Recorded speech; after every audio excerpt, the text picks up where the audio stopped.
There is a ghost that haunts the lives of most men. It isn't a spirit from the past, and it isn't a fear of the future. It is the ghost of what if. Think back. The coffee shop 3 years ago. The coworker who always lingered at your desk a little too long. The friend of a friend at that party who laughed at jokes that, let's be honest, weren't even that funny. You walked away from those interactions thinking nothing of it. You thought she was just being polite. You thought she was just friendly. But months later, or maybe years later, you're lying in bed at 2 a.m., and the realization hits you like a freight train. She wasn't being polite. She was waiting. She was sending signals. She was broadcasting on a frequency that you simply didn't have the receiver for. And because you missed it, a potential connection, a relationship, a romance, a life-changing partnership, dissolved into nothingness. On the other side of the spectrum, we have the tragedy of the false positive. The man who sees desire in a customer service smile. The man who mistakes a woman's basic safety maneuver, laughing to de-escalate, as an invitation. This leads to embarrassment, discomfort, and the slow erosion of confidence. The problem is not that women are impossible to understand. The problem is that you are trying to read a language you were never taught. You are trying to decipher a code using the wrong key. Welcome to the Aphorism Archive. Today, we are not dealing in guesswork. We are not dealing in pickup artist theories. We are diving into behavioral psychology, evolutionary biology, and the subconscious cues of human connection. I am going to hand you the decoder key. By the end of this video, you will no longer be blind to the invisible conversations happening right in front of your face. We are going to dismantle the 12 pillars of genuine attraction, identifying the specific, consistent, and observable patterns that signal a woman is truly interested in you. This is the end of What If. Let's begin. Let's start at the most primal level. Before a woman even speaks to you, her biology is reacting to your presence. This is something called the self-presentation shift. In the animal kingdom, when a bird spots a potential mate, it preens. It smooths its feathers. It puffs its chest. Humans are not so different, we just wear better clothes. When a woman feels the spark of attraction, her brain floods with dopamine and norepinephrine. This triggers a subconscious audit of her appearance. She isn't calculating this. She isn't thinking, I need to fix my hair to impress him. It is an automatic nervous system response. The hair preen. This is the most documented signal in behavioral research. You walk into the room, or you approach her table. Watch her hands. Does she smooth her hair? Does she tuck a strand behind her ear? Does she fluff it to add volume? This gesture serves a dual purpose. Biologically, it releases pheromones trapped near the face and neck. Psychologically, it is a self-soothing mechanism to calm the sudden spike in nervous energy caused by your presence. But most importantly, it draws your eye to her face. It is a visual framing device. Watch for the clothing reset. She might smooth her skirt, adjust a strap, or check her reflection in a window or her phone screen. If you see her apply lip gloss or check her teeth immediately after spotting you, that is not vanity. That is preparation. She is dressing for an audience of one. Attraction fights gravity. When we are bored, we slump, we close off. When we are attracted, our muscle tone actually increases. She will stand taller. She will arch her back slightly. This is the body's way of presenting its best self. However, the key here is the comparative shift. If she touches her hair constantly around everyone, that is just a habit. But if she is still and composed around her friends, and then becomes fidgety and concerned with her appearance the moment you arrive, that is the signal. The signal is not the behavior itself, the signal is the change. Here's where 80% of men get confused. They expect attraction to look like a movie, smooth, seductive, confident. But real life is messy. Attraction manifests in two distinct, opposing ways depending on the woman's personality, the nervous response and the confident response. For many women, attraction creates internal pressure. The stakes are raised. She cares about the outcome, and when we care, we get anxious. If she starts stumbling over her words, talking a little too fast, or if her hands are shaking slightly, do not misinterpret this as disinterest or discomfort with you. It is discomfort with the situation because you matter. Look for displacement activities. Fidgeting with a necklace. Tearing at a napkin. Tapping a foot. She has excess energy generated by the adrenaline of attraction, and it has to go somewhere. On the other hand, a woman who is secure in her attraction might go the opposite direction. She becomes the peacock. She gets louder. Her gestures become wider. She takes up more space. She holds eye contact longer than is socially necessary. You might see a woman fluctuate between these two states within 5 minutes.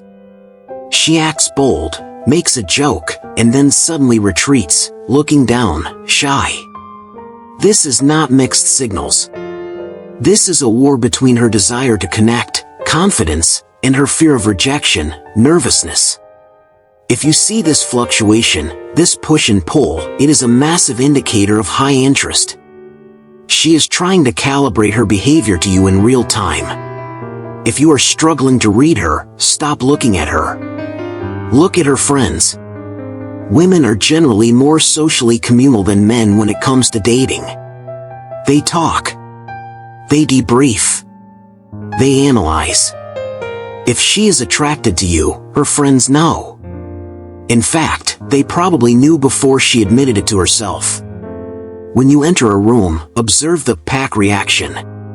This is the classic giveaway. You walk in. You see her friends glance at you, and then immediately turn their heads to look at her with a smile or a smirk. They are visually communicating, he is here.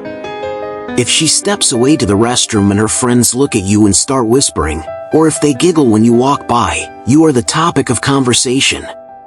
Paranoia says they are making fun of you. Probability says they are discussing her crush on you. Watch for the manufactured vacuum. You are talking to her in a group.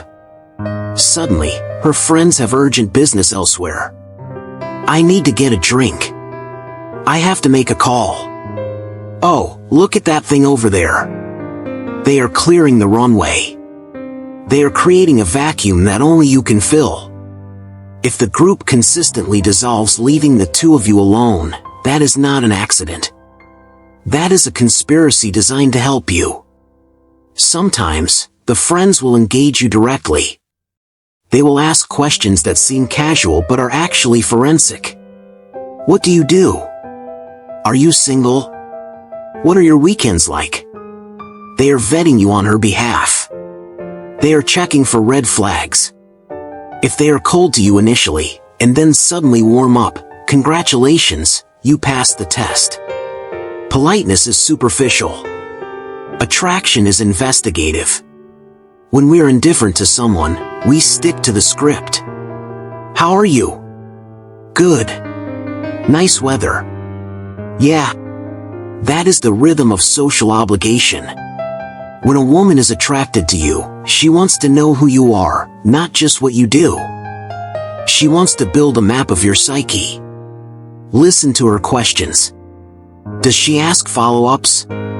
If you say you're an engineer, a polite woman says, "Oh, that sounds hard." An interested woman asks, "What made you choose that, or do you enjoy it?"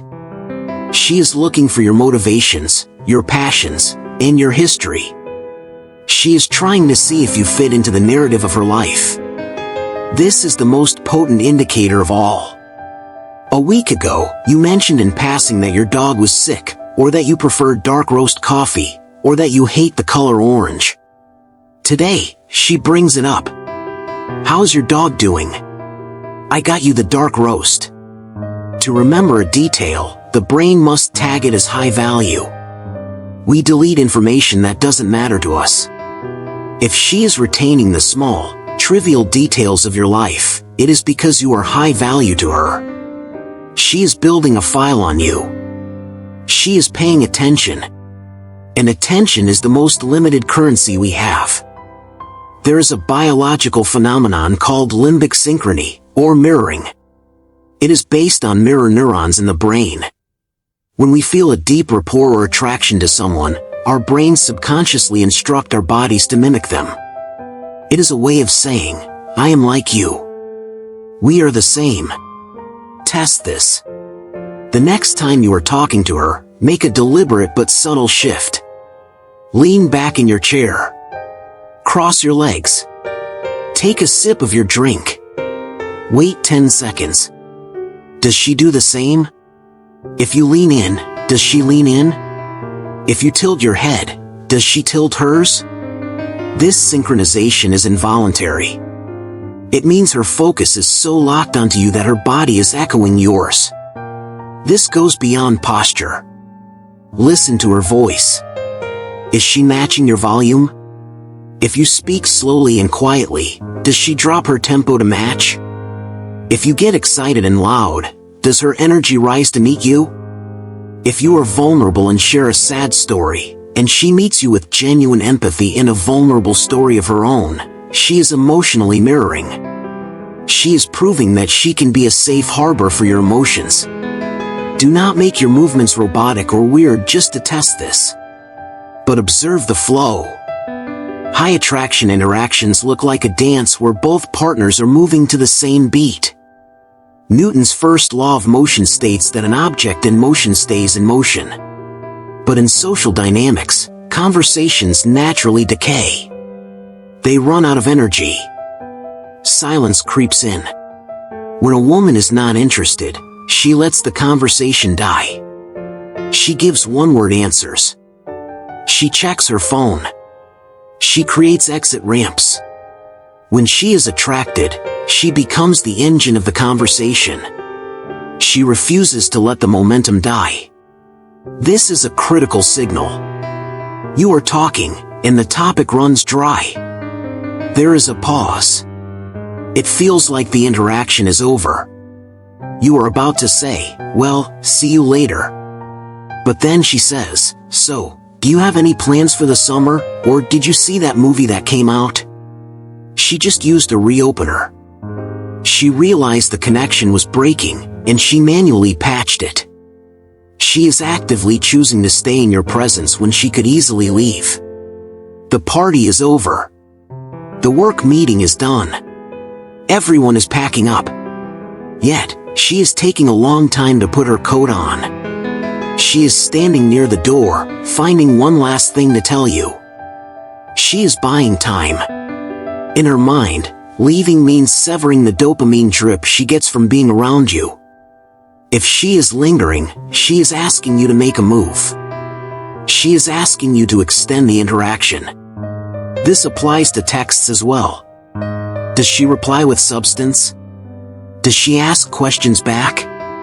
If you send a meme, does she just heart it, or does she comment? Look for the double text. If she sends a message, and you haven't replied in a bit, does she send a follow-up? Also, I forgot to tell you. That is anxiety mixed with high interest. She wants to ensure the line of communication remains open. In our modern society, we have very strict boundaries about personal space. Breaking the touch barrier is a significant psychological step. Touch triggers the release of oxytocin, the bonding hormone. It creates intimacy instantly. But you need to distinguish between friendly touch and attraction touch. She brushes past you in a hallway that was wide enough for two people. Her knee touches yours under the table, and, this is key, she doesn't pull it away immediately. She pushes your shoulder when you make a joke. She touches your forearm to emphasize a point she is making. This is rare and very high value. If she picks a piece of lint off your jacket or fixes your collar, this is a primal mate caretaking behavior. Attraction seeks closeness. Pay attention to the frequency. Did she touch your arm once at the start of the night, and now, an hour later, she is sitting closer, her shoulder pressed against yours?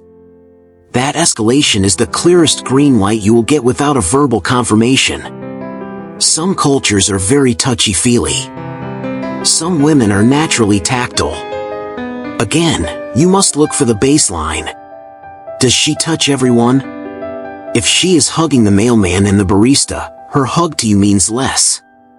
If she is reserved with the world but touches you, that is everything. The eyes are the only part of the brain that is visible from the outside. They do not lie. Standard polite eye contact is intermittent. We look away. Staring is aggressive or creepy. Attraction falls into a very specific middle ground. She holds your eyes for just a fraction of a second longer than normal. It feels sticky. When she looks away, she often looks down, a sign of submission or shyness, and then sweeps her eyes back up to yours. This is the look away, look back sequence. Psychologists have mapped the gaze of attraction. In friendly conversation, we look eye to eye. In attraction, the gaze drops. She looks at your left eye, your right eye, and then drops to your mouth. Then back up. She is subconsciously checking your mouth. She is imagining what it would be like to kiss you. If you catch her eyes darting to your lips while you are speaking, she is not listening to your words, she is fixated on you. This is a physiological response controlled by the autonomic nervous system. When we look at something we desire, our pupils dilate to let in more light. We want to see more of the target. If you are in a brightly lit room and her pupils are huge, black pools, her biology is screaming that she likes what she sees. You're nice. You're funny. These are throwaway compliments. They are social lubricant. Do not read too much into them. Attraction generates specificity. I love how passionate you get when you talk about your music. That shirt brings out the color in your eyes. You handled that rude waiter with so much class. These compliments require observation. She had to be watching you closely to form them. They prove she appreciates the nuance of your character. This is the playground dynamic that never really leaves us. Teasing is a safe way to test boundaries and create tension. If she gives you a hard time about your taste in movies, or mocks the way you say a certain word, she is engaging in play. Play is a precursor to intimacy. It requires a level of comfort. A woman does not tease a man she is indifferent to, she ignores him. If she is busting your chops with a smile on her face, she is flirting. It creates a me and you versus the world inside joke dynamic. We naturally move toward what we want and away from what we repel us. This is the law of proximity.